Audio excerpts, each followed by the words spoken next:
बचपन में जब जब तेनालीराम की कहानियां सुनी, दिल ने हमेशा यही कहा, काश मैं भी ऐसा समझदार होता। तेनालीराम की बातें न तलवार की तरह चुभती थीं, न तीर की तरह चलती थी। वो तो बस मुस्कुराहट में लपेटकर अपनी बात कह देते थे। राजा कृष्णदेव राय के दरबार में उनका कोई सानी नहीं था। लेकिन आज की कहानी दरबार की नहीं, उनके घर की है। जब दो चालाक चोरों ने सोचा कि तेनाली को चकमा देना आसान है, पर तेनाली की चालें तो वो खुद राजा को भी सिखाते थे। तो चलिए सुनते हैं हंसी, होशियारी और एक प्यारी सीख से भरी कहानी, तेनालीराम और चोर।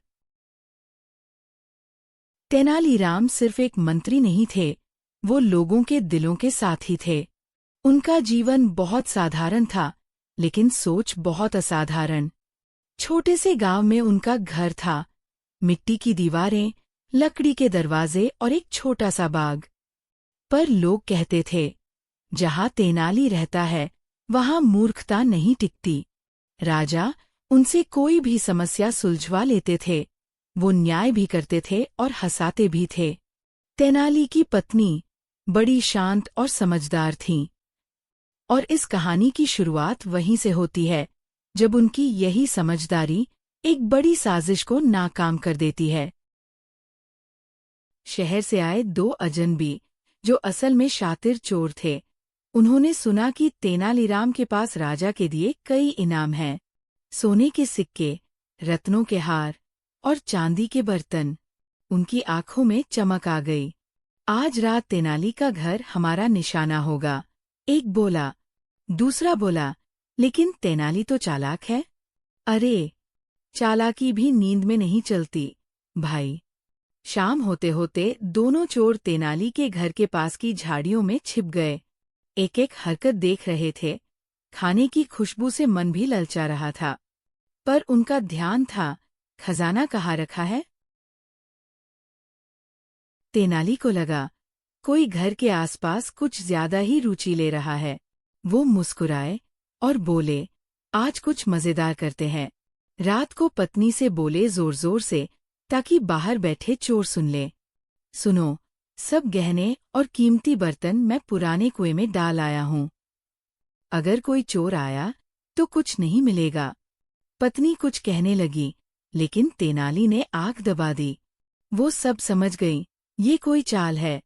चोरों ने सब सुन लिया और खुशी से बोले, वाह, आज तो किस्मत खुल गई।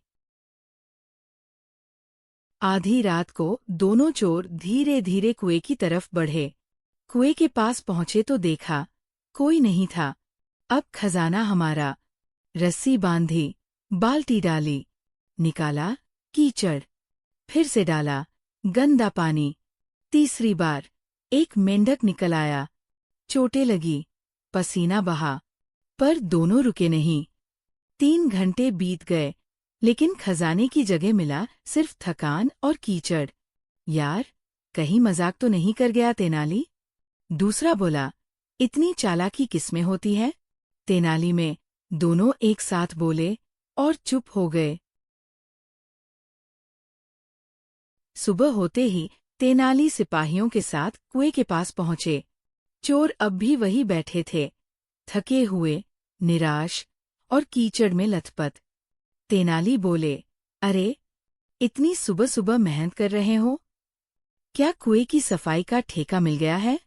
सिपाही हंसी नहीं रोक सके। तेनाली फिर बोले, वैसे अब मेरा कुआं तो बिल्कुल चमक रहा है। धन्य हो तुम दोनों। चोर शर्म से सिर झुका लेते हैं। तेनाली ने सिपाहियों को रोक लिया, इन्हें जेल नहीं ले जाओ। सब चौंक गए। तेनाली बोले, गलती हर कोई करता है, लेकिन अगर उन्हें सुधारा जाए तो वो भी समाज के लिए कुछ कर सकते हैं। उन्होंने दोनों चोरों को नगर के सफाई कार्य में लगा दिया, और कुछ ही हफ्तों में वही लोग जो चोरी करने आए थे, अब मेहनत से रोजी कमा रहे थे। गांव के लोग भी उनका सम्मान करने लगे। तेनाली की बात फिर सही निकली, दंड से नहीं, समझ से सुधार होता है।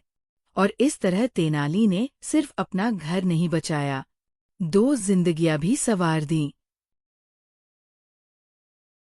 बच्चों, ये कहानी हमें सिखाती है कि अक्ल और दया दोनों का साथ सबसे बड़ा होता है। तेनाली न केवल चालाक थे, बल्कि दिल के भी बड़े थे। हमें भी जिंदगी में ऐसा ही होना चाहिए, समझदार भी और इंसानियत से भरे हुए भी। हर कोई बदल सकता है, अगर उसे मौका दिया जाए। तेनालीराम जैसे लोग हर युग में जरूरी होते हैं, जो हंसी में भी गहरा सबक दे जाते हैं। अगर आपको ये कहानी पसंद आई, तो हमारे चैनल को सब्सक्राइब जरूर करें। हम हर हफ्ते लाते हैं ऐसी ही कहानियां। तेनालीराम, पंचतंत्र, प्रेमचंद, अकबर बीरबल और ढेरों लोक कथाएं। कमेंट में बताइए, अगली कहानी कौन सी सुनना चाहेंगे?